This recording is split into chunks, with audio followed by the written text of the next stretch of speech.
اپنا پیغام بتا دیتا ہے۔ ناظرین، اللہ رب العزت نے وہی پیغمبروں کے اوپر نازل فرمائی، رسولوں پہ اور پیغمبروں پہ جو ہے وہی نازل فرمائی، جیسے حضرت موسیٰ علیہ السلام کے ساتھ بات بھی کی ڈائریکٹ اور فرشتے کے ذریعے بھی۔ تو ناظرین، کچھ ایسے بھی ہیں طریقے جو اللہ رب العزت جو ہے چاہے تو پردے کے پیچھے سے بات کر لے، حضرت موسیٰ علیہ السلام کی طرح، چاہے تو فرشتہ بھیج کے اپنا پیغام دے دے، وہی نازل فرما دے، نبی پاک صلی اللہ علیہ وسلم اور باقی بہت سارے پیغمبروں کی طرح، اور چاہے تو الہامی کیفیت، چاہے تو خواب میں۔ اب جیسے حضرت ابراہیم علیہ السلام نے جو 3 دن خواب دیکھا تھا کہ اپنے بیٹے کو ذبح کر رہے ہیں، وہ ایک پیغمبر کا خواب ہے۔ پیغمبر کے خوابوں میں اور عام انسانوں کے خوابوں میں فرق ہوتا ہے، لیکن ناظرین ایک بات ذہن میں رکھیے، کوئی شک نہیں کہ پیغمبروں کے درجے بہت اعلیٰ ہیں، لیکن ہم نبی کریم صلی اللہ علیہ وسلم کی امت ہیں، اور نبی کریم صلی اللہ علیہ وسلم کی امت تو اپنی جگہ پر رکھی ہماری اہمیت۔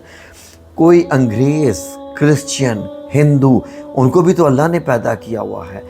یہ جو چھٹی حص والا سسٹم ہے، یہ اللہ رب العزت نے اس دنیا کے ہر بندے کے ساتھ رکھا ہوا ہے۔ جو بھی بندہ دنیا میں خود موجود ہے، یہ ہر بندے کے ساتھ ہے۔ اور خوابوں کا سسٹم، ناظرین ہم اس وقت 2 قسم کی زندگی گزار رہے ہیں۔ نمبر 1، جاگتے ہوئے، آنکھیں کھولے ہوئے، اپنی ہوش میں۔ جب ہم یہ زندگی گزارے ہوتے ہیں، جب ہم نیند سے بیدار ہو جاتے ہیں، تو یہ ہماری ایک اور کیفیت ہے۔ اس میں ہماری روح ہمارے جسم کو استعمال کرتی ہے، اور جو کام روح کرنا چاہتی ہے یا جو کام جسم کرتا ہے اور روح کو ساتھ انوالو کر لیتا ہے۔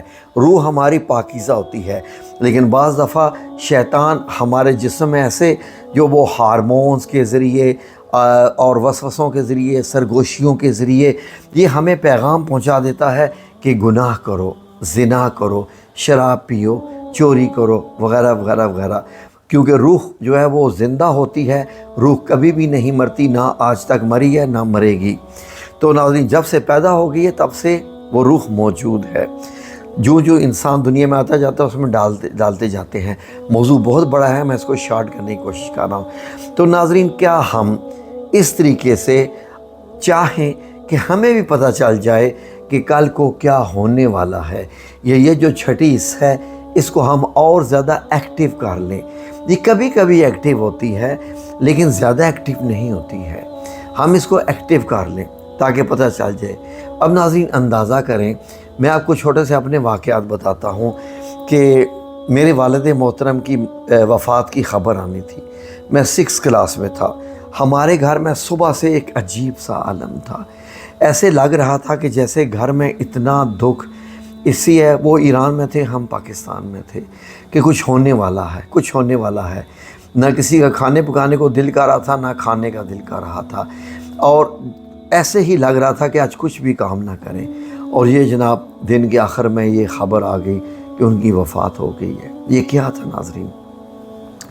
ناظرین میری والدہ محترمہ کا جو ہے وہ انتقال ہونے والا تھا، اور 1 مہینہ 2 مہینہ پہلے میں سعودی عربیہ جدہ میں تھا، اور میں خواب میں دیکھتا ہوں کہ نہ آسمان ہے نہ زمین ہے، میری والدہ وہاں پر لیٹی ہوئی ہیں اور میں بیٹھا ہوں جیسے عام بندہ تحیات میں بیٹھا ہوتا ہے، اور والدہ کا جو سر مبارک ہے وہ ادھر میرے بازو پر ہے، اور اسے صاحب لیٹی ہوئی ہیں، اور میں دیکھ رہا ہوں کہ میری والدہ نے آخری سانس لی ہے۔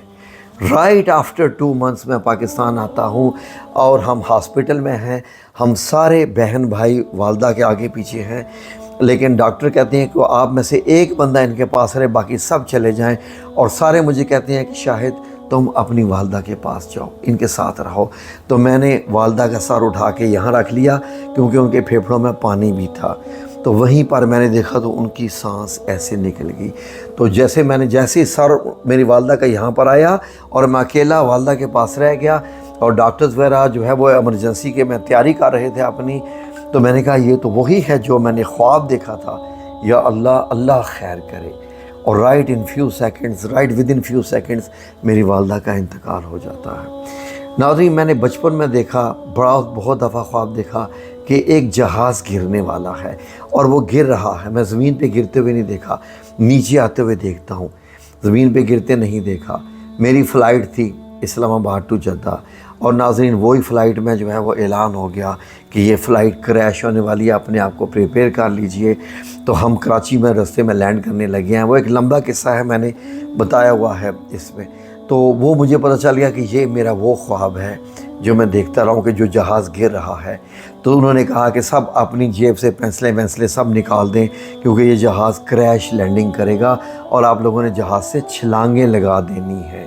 چھلانگیں چلتے جہاز سے جب زمین کے ساتھ ٹچ کر جائے, کیونکہ بلاسٹ ہونے کا خطرہ ہے, پروں میں ایندھن ہوتا ہے. تو میں نے کہا یہ وہی خواب ہے.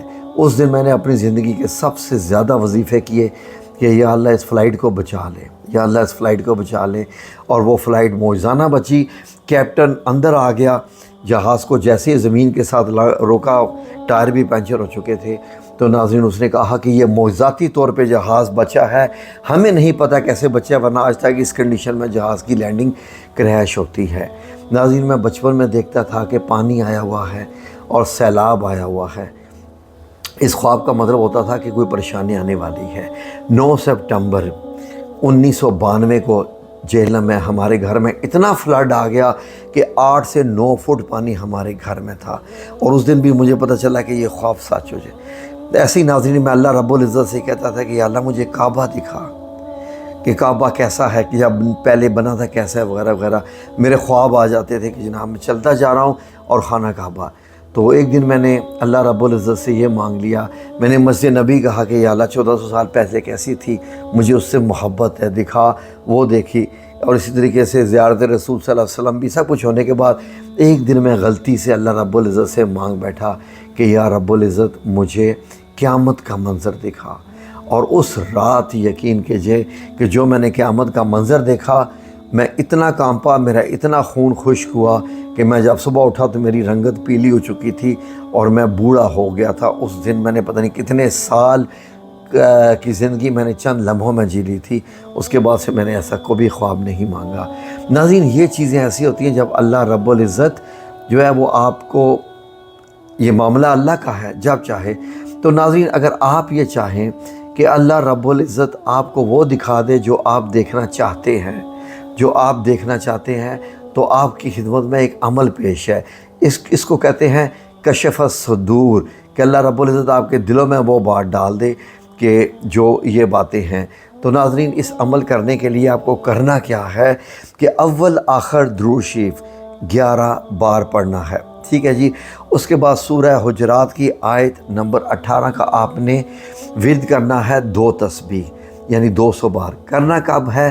سوموار والے دن.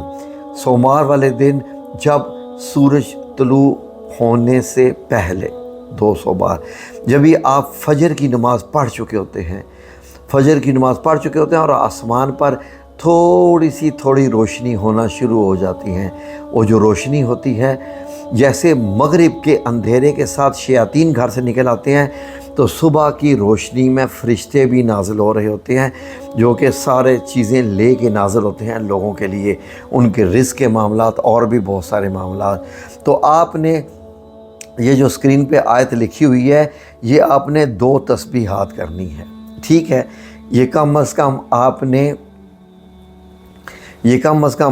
نے 9 سوموار تک کرنی ہے. 9 منڈیز کو کرنی ہے.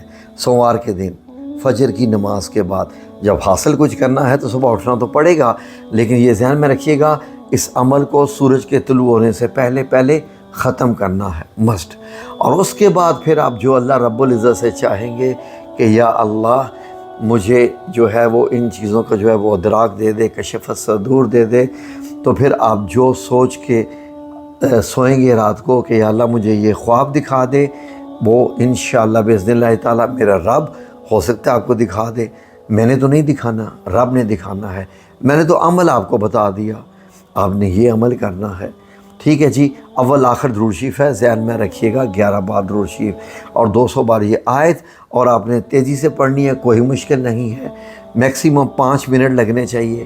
ٹھیک ہے جی. فجر کی نماز کے بعد کافی تقریباً آدھا پونا گھنٹہ آپ کے پاس ہوتا ہے کہ سورج جو ہے وہ زوال کا وقت آ جائے اور سورج کی کرنیں جو ہے وہ سورج سامنے نظر آنا شروع ہو جائے، اس سے پہلے پہلے یہ عمل ضرور ختم کرنا ہے۔ تو بتائیے گا کیسے لگی یہ ویڈیو انشاءاللہ۔ جزاکم اللہ خیر۔ اللہ آپ سب لوگوں کا حامی و ناصر ہو، آمین یا رب العالمین۔